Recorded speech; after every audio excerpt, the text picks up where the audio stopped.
aliens, robots, and a lot of killer bugs. We're not talking about a 1950s sci-fi movie. This is Anthem.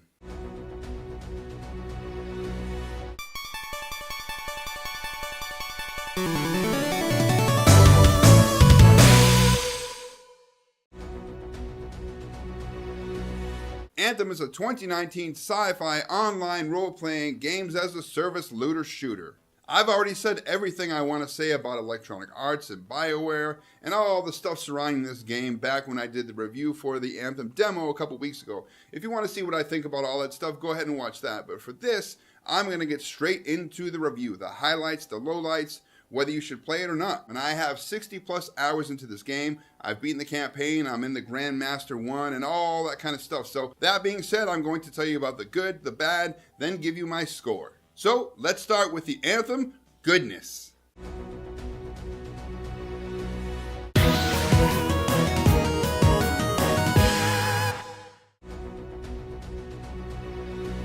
So like I said, after 60 plus hours of playing this game, I do have a lot to say about it. The customization is great. You can really make the Javelin your own. Right now, depending on the version of the game that you bought and what's up in the store, you have 2 to 4 choices for your armor. You can mix and match all the different parts from the different armor sets, so you can make it really unique. You know, you've got your arms, you've got your legs, you've got your torsos, you've got your heads. You can also choose the texture of your suit and how worn out it is. So you can truly make your Javelin look like your own when you put time into it. The 4 Javelin types most definitely have a unique feel from each other. The Ranger is an all-around single opponent damage dealer with okay durability. The Colossus is a literal shield-wielding tank who is great for jumping in the fray and staying in there and just kicking ass. The Storm is a flight and ability-focused long-distance damage dealer. The Interceptor is a melee master just right for jumping in and out of the middle of a fight and setting off combos that your other teammates started. The graphics are so pretty. This is definitely one of the best looking games you're going to see this year.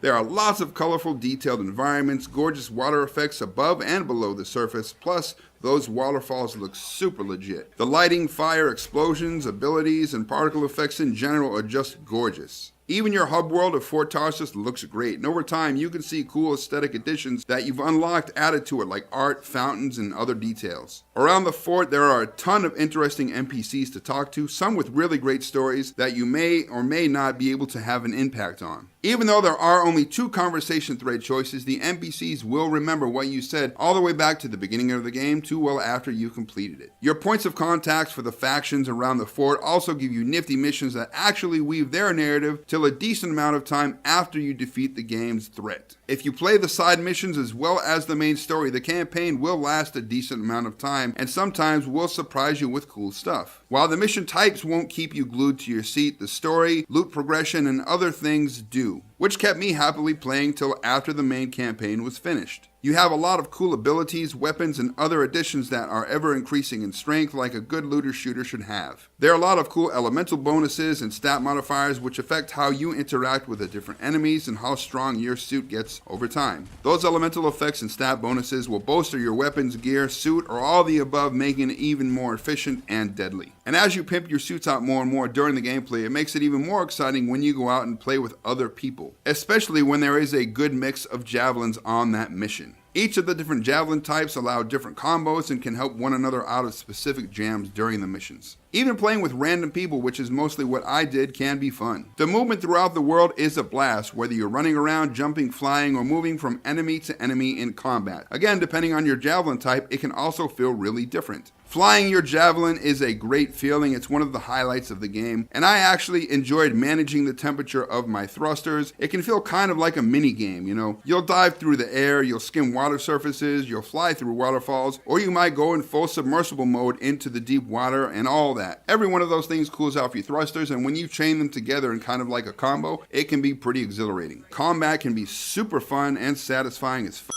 The abilities are the real highlight here. The gunplay can be visceral depending on what type of weapon you have, but your abilities themselves, many of which you can unlock over time and get stronger and stronger, and they can be anything from just different types of explosions to acid or electricity, can just make it more and more exciting and more visually spectacular. It's just a really good time when you're fighting the bad guys. And something else that adds to the excitement of the combat is the sound design.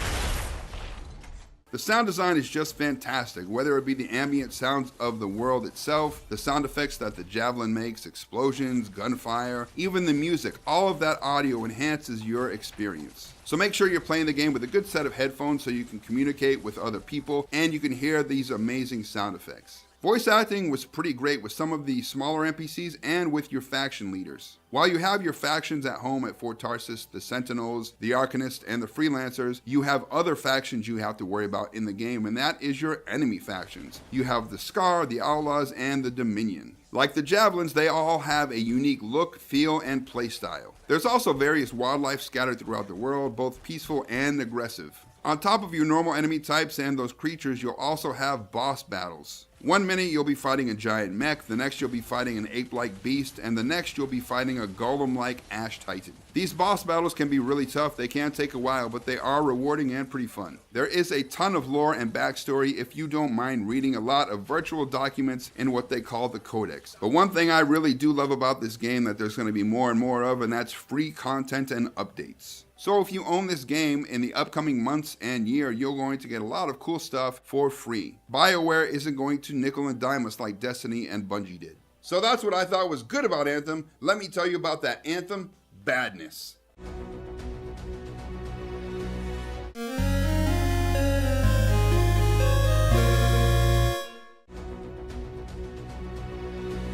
While I do love the customization, it is severely limited by a lack of variety in the actual Javelin armor types. Sure, there are 4 for most of the Javelins, but only if you paid for the Legion of Dawn edition. And that was actually 20 more bucks than the regular edition. So there's really only 2 armor sets that come with the game. The third is with the Legion of Dawn edition, and the fourth you can get from the store. So if you do find a nifty new suit of armor that you really like in the store, and let me tell you, that's actually rare. The store resets every 4 days, and it's almost always just trash stuff that you have to pay a lot of money for. But when a new set of armor does come up, it is very, very expensive. Basically, be ready to give up almost all the coin you've earned so far, and that's if you even have enough to afford that suit of armor. I say that because the economy in this game is busted. Items cost a fortune of in-game currency, but the game is super stingy when rewarding you with that same currency. You can find it in treasure chests, you can get it in pickups when you're doing free play and completing certain tasks. You don't even get extra coin for finishing the main campaign, which is pretty cheap, but they sure let you buy premium currency to pay for those suits and emotes and all that good stuff, which is pretty awesome, especially when you paid $80 for the game already like I did. Speaking of Javelin types, yes, there are 4 Javelins, but you wouldn't know it because when you play with others, almost everyone plays as the damn Storm Javelin. And maybe 20% of those people who play with the Storm Javelin actually know how to use them. Most of them use them like they would any other Javelin, and it's really frustrating. While your Javelin will get stronger and stronger as you progress through the game, the enemies will as well. So expect to be downed by a bunch of cheap one-shot grenades and horrible hit detection. The Titan sends out these waves of flame,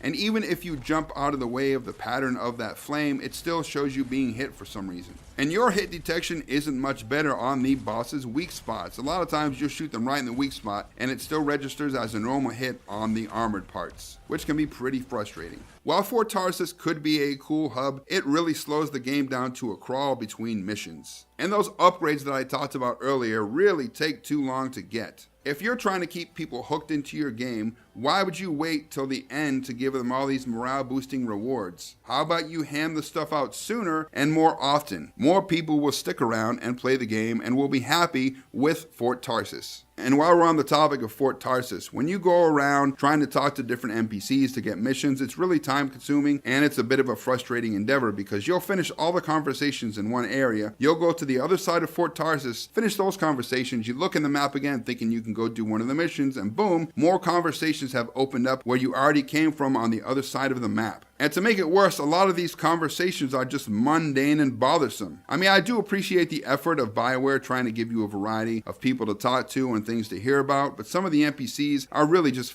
pointless. I really wish there were more conversation options than just the 2 that they give you. You don't see a lot of results or consequences because of what you say in the game. You really don't feel like you make that much of a difference except for a rare few NPCs. While you do get a lot of cool missions from your faction points of contact, the narrative is dragged down by nothing but audio chatter that you have to actively pay attention for during the missions or you'll miss them. There's not very many cutscenes during the game, it's all audio chatter. When there are cutscenes, they're pretty cool, but that is very rare. Another thing that drags the missions down are the limited types. You either have to find parts and keep them, find parts and put them back into a designated area, defend a designated area, or destroy all the enemies and free the prisoners in that same area. That's all there is for the missions, and pretty much every mission boils down to a combination of 3 of these 4 options. And that goes for the main missions as well as the side missions. I love the abilities, the weapons, the gear, the elemental bonuses, and the stat boost, but they get handed out a bit stingily,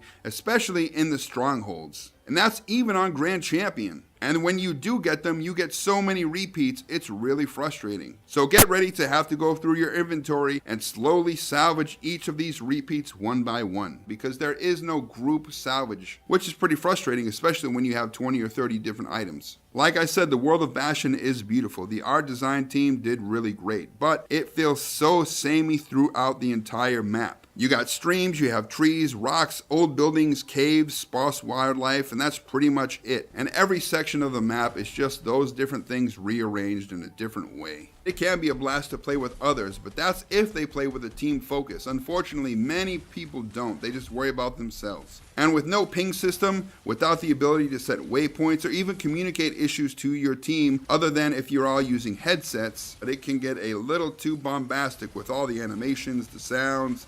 You got ledges and you got different objects that you can get hung up on. So when all these explosions and particle effects are happening, you can't see anything. You'll fall off cliffs, you'll get stuck on a rock. I still love the combat, I still think it's fun, but man, it can get really confusing at times. With the sound design being so fantastic, you're really going to notice 2 different glitches. The volume's going to surge to a deafening roar, or it's going to completely drop out and you'll hear nothing.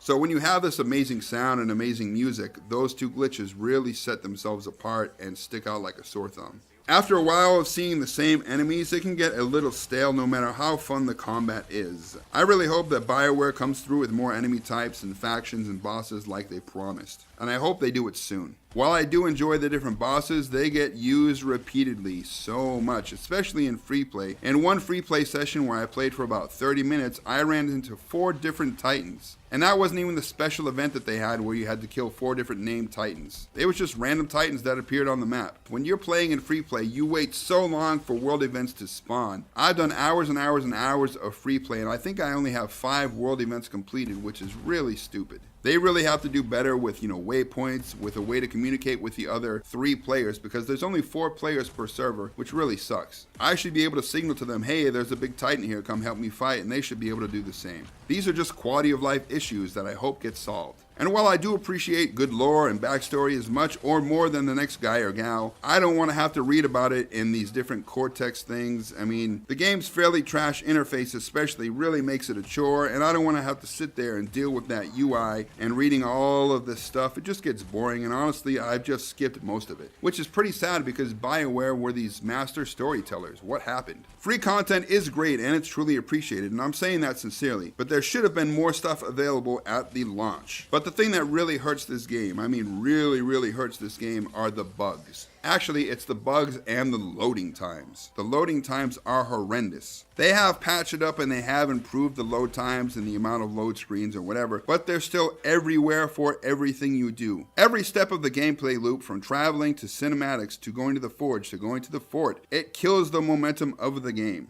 Thing is, I can deal with those. I can be really patient, but what I can't deal with is constant server disconnects, crashes, and having to repeat missions because of these crashes or because I'm disconnected from servers. Especially when I have good ping, I shouldn't be getting disconnected. And even worse than that is when servers are shut down and they don't give you any warning. You lose all the gear, the guns, the crafting materials.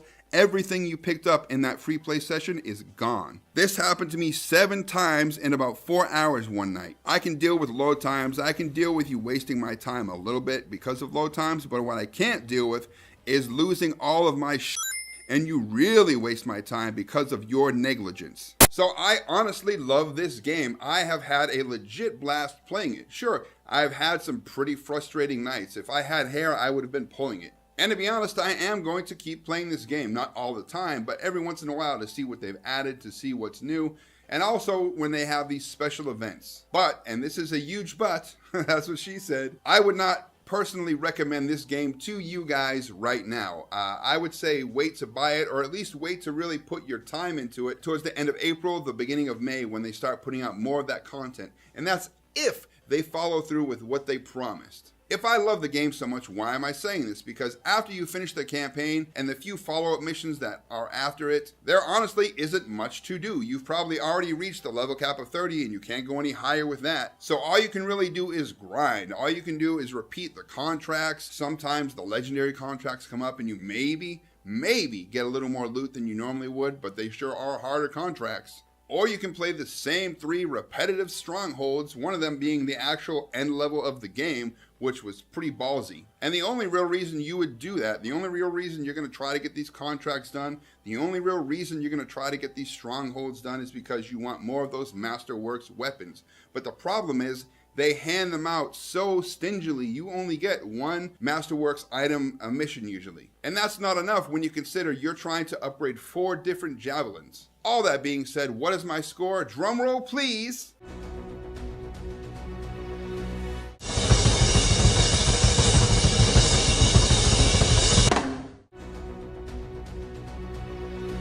Six out of 10.